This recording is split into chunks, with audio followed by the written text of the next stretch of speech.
Hello, this is Echo Chernik, and this is the Professional Artist. And you're listening to 107.7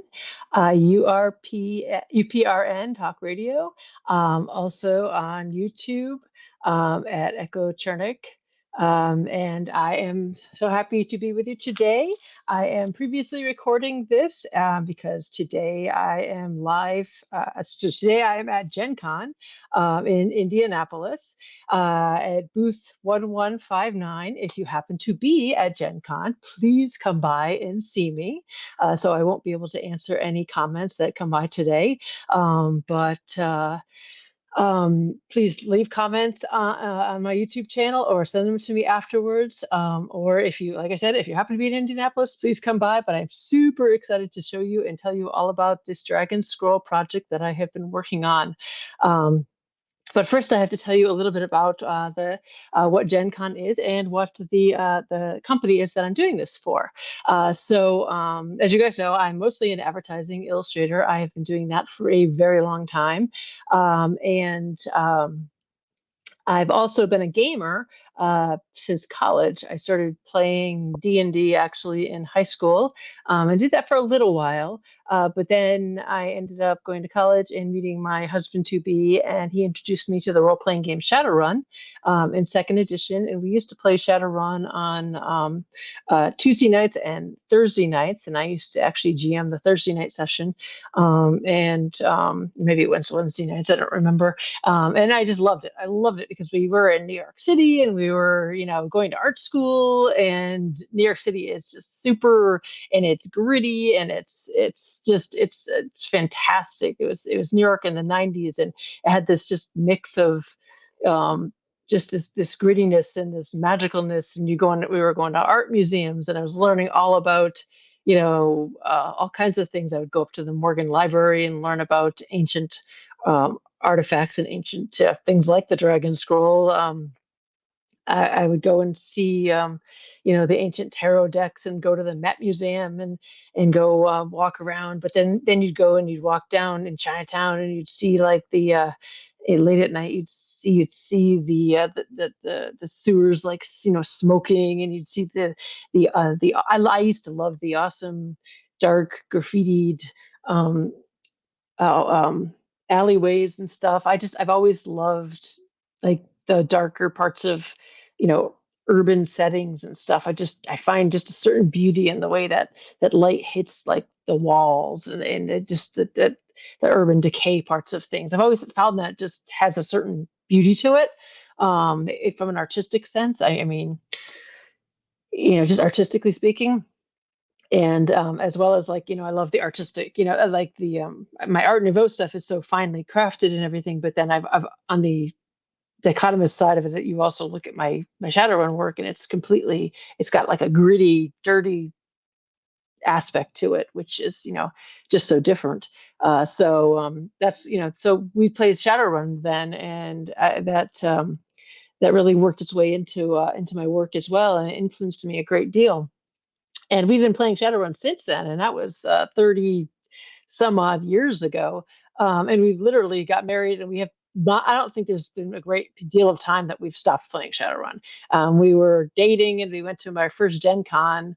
We went to our first Gen Con when we were still dating, and that was, for all of you that are at Gen Con or are familiar with it, that was the year that Dunkelzahn got assassinated. They did this big announcement that the fictional dragon Dunkelzahn had been assassinated, and as part of the ambiance of the convention, to announce a new book that was coming out and everything. And and that's when we were dating. And back then, I remember going into the restrooms actually, and there were like no women in the restrooms. I mean, there weren't very many women there at all. Now it's great. There's lots of women. There's tons of women. It's changed a lot since those days, and that's pretty cool to see. As I remember, we'd go in, there's no line. Now there's a line, which is good, sort of, except if you really have to go to the bathroom, then you're like, oh, come on, why can't it be when there's no line? But ultimately, it's nice that there's it's really, really much more equal than it was back then. Um, but I really wanted to work for Shadowrun back then, and I was just starting out. I was in art school, and I was putting together my portfolio, and I was doing when I was a senior at Pratt. I went to Pratt in Brooklyn, and when I was a senior, I knew I wanted to be an illustrator, and I knew I wanted to be a full-time illustrator, and I was really mostly afraid that I was going to end up getting a job somewhere doing something like I don't know whatever, being a waitress or doing something, and not ever having the time to illustrate, and then getting sucked into that job and being like, well, I'll illustrate on the side, and never and falling away from it, not ever being able to do it. And so I decided that no, I wasn't going to let that happen. And I'm looking at all of the books for um, they were all playing games, and they were all on black and white at the time. It was Mage, The Ascension, and White Wolf Vampire Masquerade was huge, huge at the time, and they were, and of course Shadowrun, which was not owned by Catalyst then; it was owned by FASA, and it was and there were other ones too, other smaller ones and things, and they were all in black and white at the time, and the illustrations were different than they are now because they were all pen and ink and black and white, and they didn't have the internet then, back in ye old days.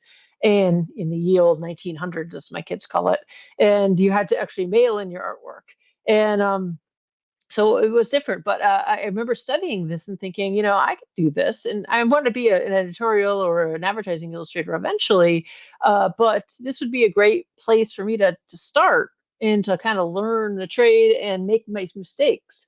And so I spent my entire senior year of college studying all different forms of black and white work. I just basically was like, all right, let's learn all the different forms. I was like, oh, I'm going to study pen and ink. I'm going to study pen and ink wash. I'm going to study, all every different type of black and white I could. And actually, I loved Tim Bradstreet's work. He had a lot of work in Vampire the Masquerade, and I just like adored his work so much. And I had no idea what he used to get those lines. I was like, what is this stuff? This is like magical. And I was trying to figure out what it was, and it was this. I forgot what it was called. It was this paper, this wash, but I didn't know what it was at the time. So I went to Pearl Paint, which was this awesome store in New York City, and it was like this 5, 6 story walk up artist store that was you'd go trudging up the store, and all the art stores did, and it was down on Canal Street, and talk about gritty, and it was pretty cool. And you trudge up the floors, and I found they had this stuff called zip tone, which was this very thin sheets of like film. And I bought the zip tone and all these different film, they had like patterns printed on them, and I started doing pen and ink, and then I would cut out meticulously these pieces of film, and I would apply it, and so they had all these patterns, and I would just like go at it with the X-Acto blade like some kind of crazy individual. I was just kind of nuts. I'm really good with an X-Acto blade, by the way. Really good. I could be a surgeon. I think I mentioned in a previous episode that I considered being a surgeon, but I was a surgeon with an X-Acto blade, and I would like literally just sculpt and thoroughly shade these figures with zip tone because I was trying to emulate what Tim Bradstreet was doing, but I didn't know what material he was using. And so so I ended up developing my own shading style using the zip tone.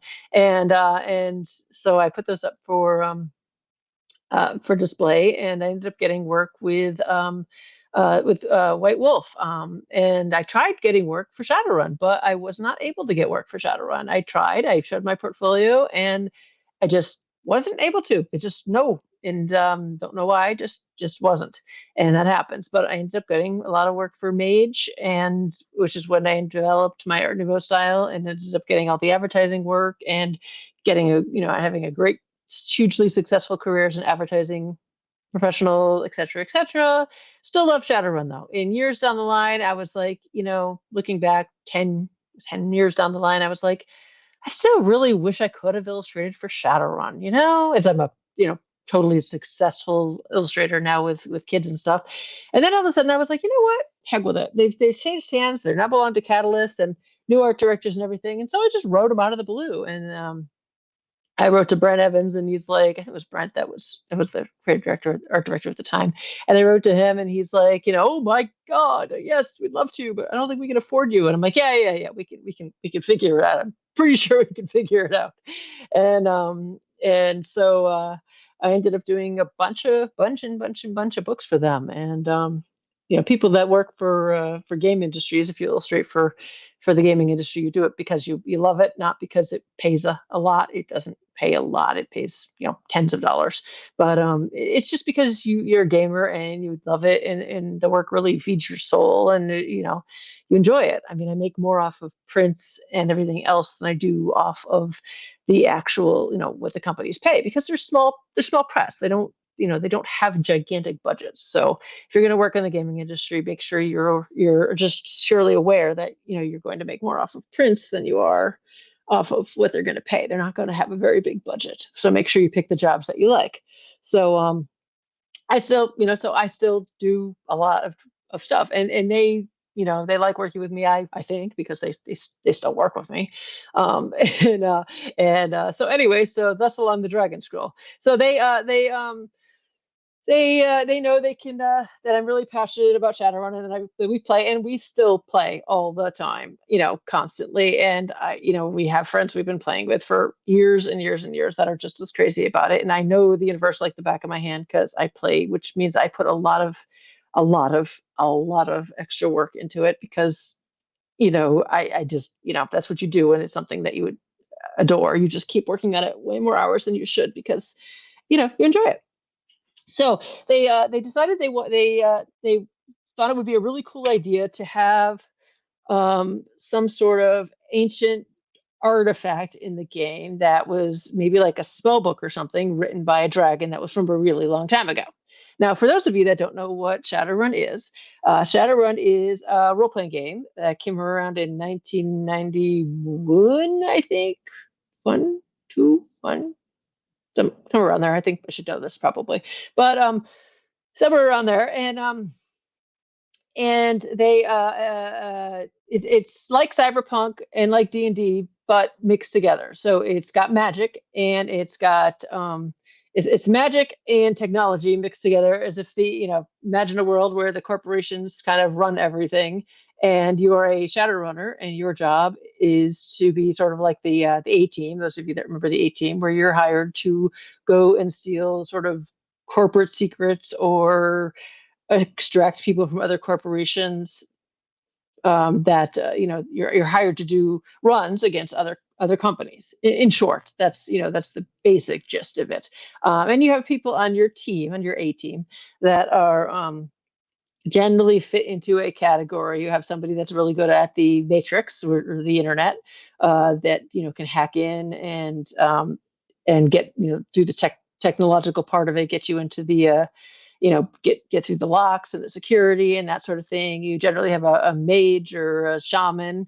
There's magic came back into the world, so you got somebody that can handle the magic part of it. You might have a more hermetic based mage. You might have a more shamanic based person. There's a lot of really great levels of just detail and grittiness in there, and you can pick from so many different, like, juicy levels of, well, pretty much it's just pretty much infinite. If you can look it up and it exists in the world, you can just make an awesome character. I mean, that's what's so great about Shadowrun. It's just, and it's so gritty, which is what's so awesome. I mean, you have street shaman that just grew up on the street, and they're just I mean, the world is sort of dystopian, which is where you have this corporate, power, and then you have this street level thing. Then you have, of course, you have like gunslingers, mercenary types as well. You need somebody that's good with security and such. Rigger, people that are good with vehicles and in the driving and such, or a face type person that's can talk their way through things. That's your general team makeup, sort of the A team sort of structure.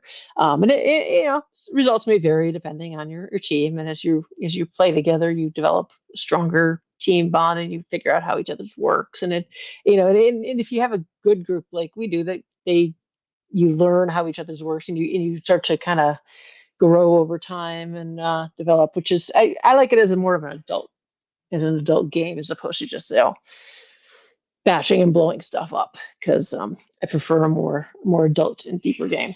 But which brings me again to the Dragon Scroll because I like puzzles and mysteries and depth. And so our game over the last 20 years we've been playing it has gotten quite complicated. And so we have a lot of things in our own personal universe and in the Shadowrun universe that you know, get tie in and get complicated. And so do the other people that play Shadowrun out there in their own universes that are complicated. And I mean, you get pretty involved in doing research in the real world and how things tie in.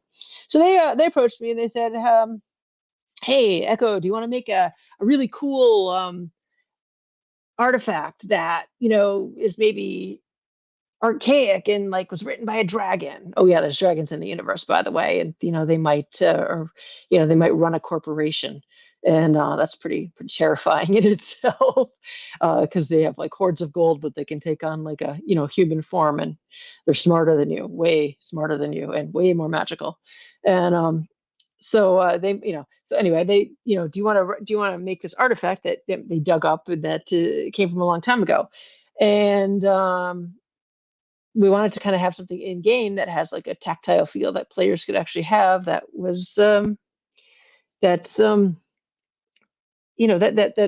they can actually maybe buy that they can buy that's like magical feel like a magic book or something.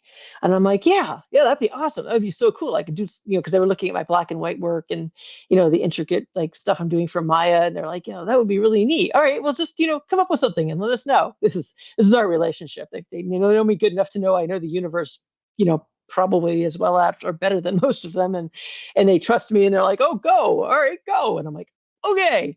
So okay then. So I was thinking about it and thinking about it and thinking about it, and it's more complicated than it sounds. I mean, you think you could put together some pretty art and be like, look, pretty art, here you go. No, not for something that's this important. um First of all, you have the thing is like I could come up with like a pretty magic book and stuff, but what are you gonna do with it? I mean, what's gonna separate it from being like D&D? It's like, okay, here's a pretty book, but first of all, it can't be in English. I mean, you can't read it because it's gonna be like ages old. I mean, you can't exactly be in English. And what's going to separate it from being like something from a different game system? What's it going to be? What's going to make it be different from like D&D or something else? I mean, this is Shadowrun. This isn't D&D. This isn't Pathfinder. This has to be something that's Shadowrun. I mean, this has to be Shadowrun. And Shadowrun, and where is it going to be on the Earth? What's it going to look like? What dragons are we talking about? What is the dragon going to look like? Is it going to be like a medieval dragon? Is it going to be like an Asian dragon? Is it going to be, what is it going to look like? For those of you on my YouTube channel, you're going to be able to see a few more visuals. And if you can go to my website, you can see more visuals too. Best of all, if you're at GenCon, you can come over and see the visuals for sure. But what I ended up going with is I ended up deciding instead of a book, because ultimately it's not going to be in English. It has to be translatable. And I could make a codex. Now, the difference between a codex and a book is that a codex is basically a predecessor to a book. It's pages that are folded like a fan and then bound together. So it's not a book. It's more like a scroll that you take and you fold.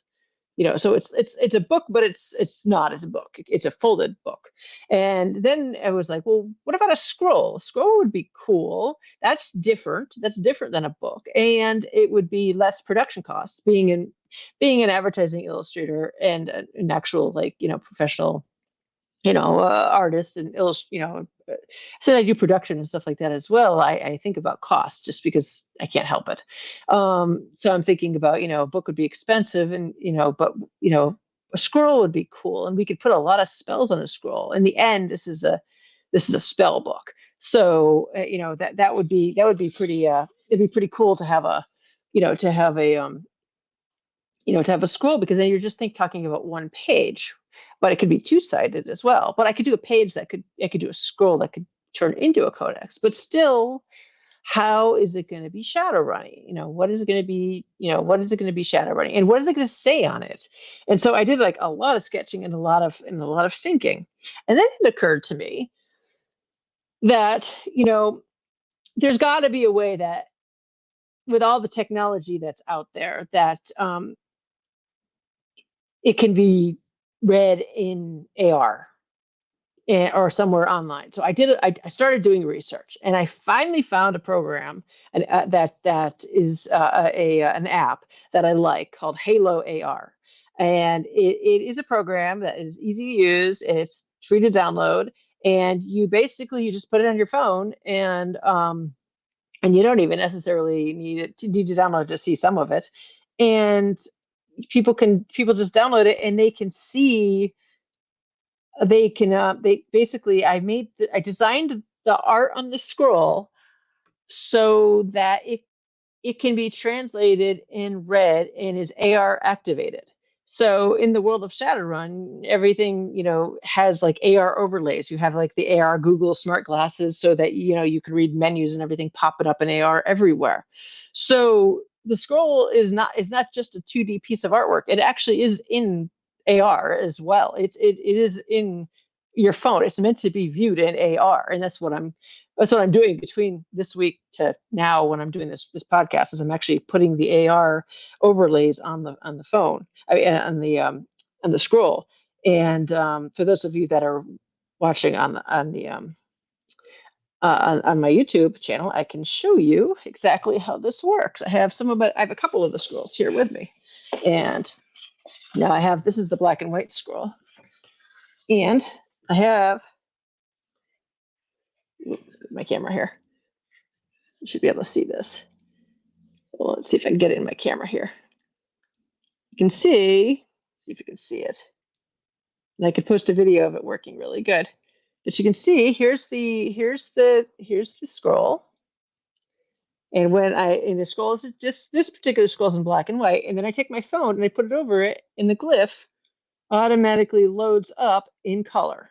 I'm doing the black and white to color one because you can see it most clearly. And then there's a couple different options that the AR overlay does with the phone. Is that I can now click on it and it can go to a website. And the Halo AR actually lets me do like 3D models and videos and stuff as well. So I'll be loading more content on the fly as well. I'm going to be loading more and more glyphs as we go. There's a couple other glyphs loaded up in here. Here's a gold one. So I'm loading up glyphs, and I have a couple of the other different scrolls here. And so basically, as I load more content, even after the people already own the scrolls, I can update all the content with new artwork as we go. So like if I wanted to add new glyphs and stuff, I can just keep changing it. So it's an updatable, like living scroll. And that's what makes it Shadowrunny. So it's not just this old dead drawing. It's actually going to change as I keep updating it. Hold on. Whoop, lost my camera here. Let's see if I can come here. There we go. You guys can see that there. You see that? You see the little anglerfish glowing there and everything. So it's a living document, which is that's what makes it Shadowrunny. And that is the magic behind the scroll. And that's actually part of the artwork and what I designed it as. I have a big printout of the actual size here for those of you that are looking. This is the full printout of the size it's going to be at GenCon. And I actually did a painted version of it so I could get so I could get the right texture on it. I didn't paint the whole thing. I painted enough of it that I wanted to get. I did it in gouache and inks so I could get the right textures of what I wanted. And then I went ahead and modified the rest of it digitally so I could get everything exactly the way I wanted it. So parts of it are digital, parts of it are gouache, parts of it are actually gold. There's actually gold in here. This monster is like 12 feet long, so it's huge. Okay, see I have an Archaeopteryx in here. Let's see if I can get down to the wings here so you can see the gold leaf wings. There's the gold leaf wings. But the colors are much brighter on the actual one because it's supposed to look aged, and so I wanted it to look like it's an old aged scroll. So I painted it in the bright colors, and then when I was satisfied that I got the colors where I wanted them, I went ahead and moved over to digital so I could get it to be aged exactly how I wanted it aged. And I did a few smaller color studies and everything as well. It was a lot of work, but I got it exactly the way I wanted it finally. But it's got, and at the very, it's design wise, at the very top, it's designed in a pattern. Actually, I can share my screen, I believe, here.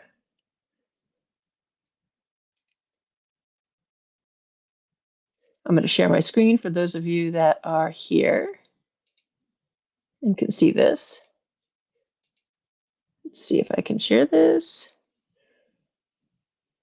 There we go.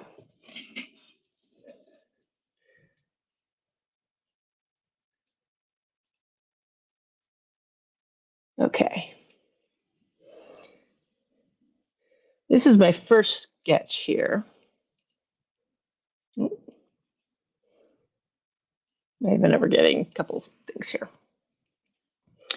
There we go. The first sketch. So what I wanted it to be is I wanted it to, it has actually three, it has three, it goes horizontally or vertically, and it has three columns. It has the middle column, which has the shaman on the left on the top, and she's got a gold circle behind her with her wings spread. And then below her, she has her name. And then below that, there's the dragon. See if I can zoom in here so you can see her. See, there's the shaman, and then here's her, and then her name below her, and then the dragon comes in below that. And then the glyphs are going to run on the top and the bottom. I'm not going to say too much about the content of the glyphs. The glyphic language was designed by Lazarus. It was designed actually for the Shadowrun Tarot, which does tie into the scroll, just because we designed the tarot as well. So we decided we would tie it in. I'm not going to give you too much information on the actual content because, like I said, there's all kinds of secrets and things tied in here. And so I don't want to give too much away. However, in the first level, if you know, remember the Shadowrun Tarot, there are levels to the pieces I work on. The first level, it is actually a spell book. So all of these glyphs are different spells that you can study to learn different spells in game. And so that's how it works in Shadowrun. You study the different spells, and then you can spend your karma to learn spells. And so this spell up here on the top left, the very first spell is the translate spell, and that allows you to actually learn to read the rest of the scroll. That's how we tackled the how do I learn to what the rest of the stuff means.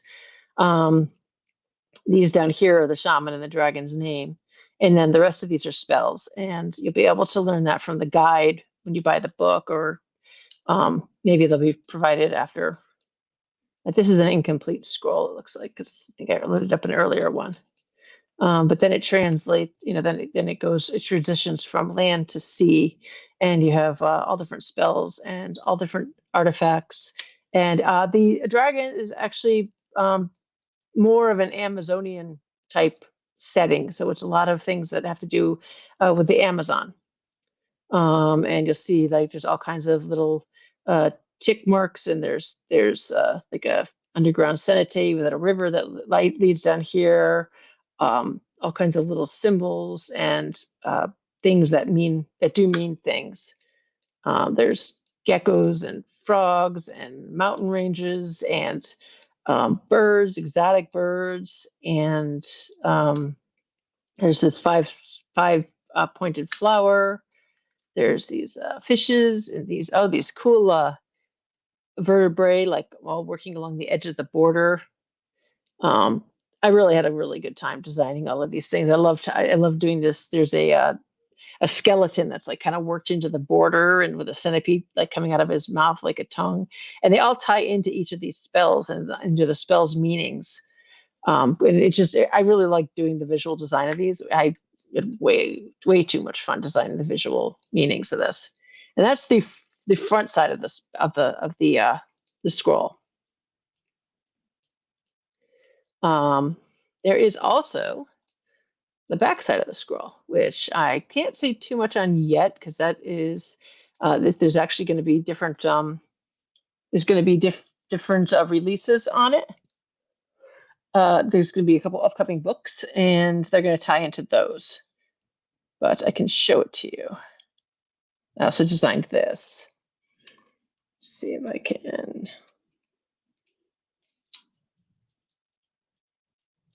get a better look at that here. For those of you that are on there, it is a tall vertical piece. It has a completely different look, and it has these dragons that are illustrated by April Solomon, and it has a sort of painted look with gold glyphs and marks, and like it has like a flower has a completely different painted look. It looks like it was painted by a completely different artist, and that is on purpose because it is supposed to be painted by a completely different artist.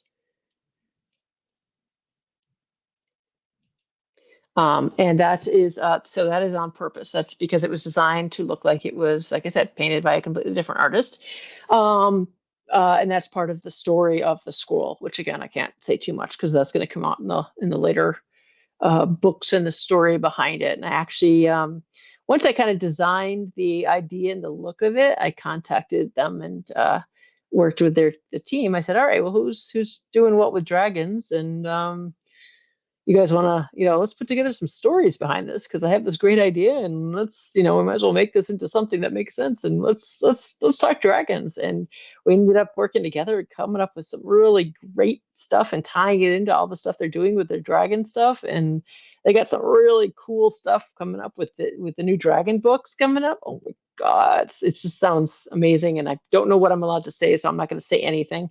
But there's some really cool stuff coming up that I know about, and so we were able to tie some of that into the art and preemptively, which is really neat. And I shouldn't say anything about that, but yeah. So it's really fun to work on projects that you like, and I like the glyphic, element of all of this, and it's just it's neat too. And when I was working on this, actually, was working on this right in the middle of when when people were all really in the height of everybody being all upset about AI and everything. And I was, and I'm designing every single line and element meaning something, and I'm thinking, there's no way AI can't do this because like every single meaning and shape and negative space and it all has so much symbolism in it. There's so much symbolism. And it's like the Bayeux Tapestry. It's got like so much storytelling like tacked into this thing. It's 12 feet long. It's huge. I mean, it's if you look at my Instagram page, I mean, I'm sitting next to the whole big long drawing. It's very long. It's 12 feet. It's big, and but it's that's the thing. You can't replace. You can't just whip up. AI can't just whip that out. I couldn't even describe it to a computer to say, okay, make this now, because it just took me so long to formulate exactly how every single line is laid out. And I think I'd like to do more intricate line work like this, and I really had fun making the it's not really a Mayan sort of look. I mean, it's influenced by sort of by Mayan, but a little bit Egyptian, but a little bit, I study a lot of different artwork from different pantheons across the world, and it's got a little bit of Mayan, a little bit of, a little bit of everywhere. And like I said, also that entire time studying black and white. I mean, I studied black and white for a good chunk of the beginning of my career. So going back into the pen and ink and the black and white and the line weight was was really important. So the scroll by itself, when you see it in black and white, it's it's got a lot of lines. it's It's a lot. It's just I love working in black and white, so I think I'm going to continue to go on that. I did a lot in Maya, which is still up on Kickstarter for just a few more days. If you like black and white and gold, sexy women, not so much sexy dragons, but this is a pretty sexy dragon. Um, oh, I also did another piece. Speaking of the scroll, for those of you that are on here, it's this one's for charity though. The head of the owner of Catalyst actually lost a son this year. And so I did a piece, a glyphic piece that goes with uh, the scroll, specifically to benefit their cause, which is for um, fighting addiction. His son overcame his addiction, once and for all.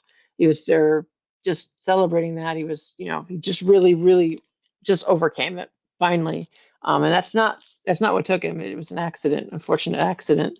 And so this glyphic piece is symbolizing overcoming addiction. It's actually it's a same glyphic representation that's in the scroll. It's got a butterfly with these two scythes that are coming down, and it's just severing this Venus flytrap from its roots. And I made a small number of prints that be at GenCon, and then a very very very small number of actually hand embellished um, prints that are like that are going to be spell foci that I'll have there as well that will benefit the family as well. So if you're Gen Con, definitely come by and pick those up, or at least see them anyway, because they came out really, really cool.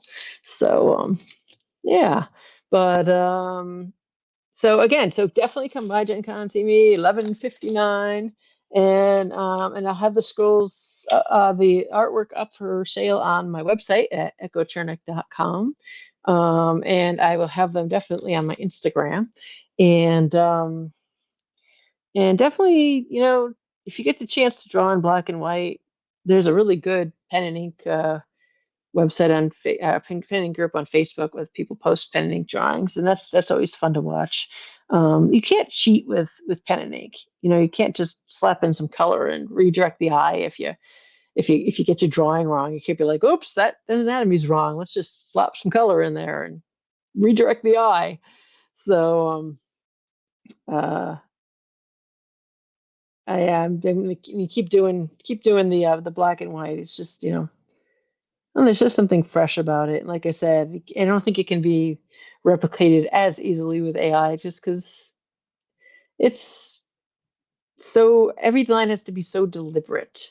It has to be so just perfect. But my I look back at my original early work. Um, and it's still good, but it's now my lines are much more. I think I have a lot more perfection in my lines. I think a lot more perfection in my spaces and my in my groupings of lines. I'm not drawing like the object as much as I am more the groups of spaces, and which is important when you're working in black and white. If you do if you do too much detail all over the place, it's easy to get lost in a piece. You find that you all of a sudden you can't tell what's going on. So you have to very very clearly define what each shape is, or what each shape is within each grouping. Otherwise, you can't. It's easy to lose an arm, or it's easy to lose a leg, or you can't see what's going on, especially if your line weights are all very similar. So in the scroll, I don't have a lot of heavy outlines because it's meant to be colored. If you're doing a purely black and white piece, um, that's not meant to be colored, you can use much thicker outlines and much thicker chunks of black areas. Um, Definitely, you can do big swaths of black. This does not have big swaths of black because I've intended to color it. That's why the black and white one is all line and not it doesn't have any shading on it really whatsoever, except for in the areas that were meant to be nothing but pure black. Um, but it doesn't have shading. But RK Post does some good, really good line work with shading and stuff. His work is just phenomenal with his black and white line work. There's some just really, really great people out there that do just some just really, really good black and white line art you should look at if you ever get a chance. Um, but yeah, so I wish I could ask questions, but like I said, I'm pre-recording it this time, so definitely come by and see me at Gen Con if you get a chance. And otherwise, I will speak with you guys next week.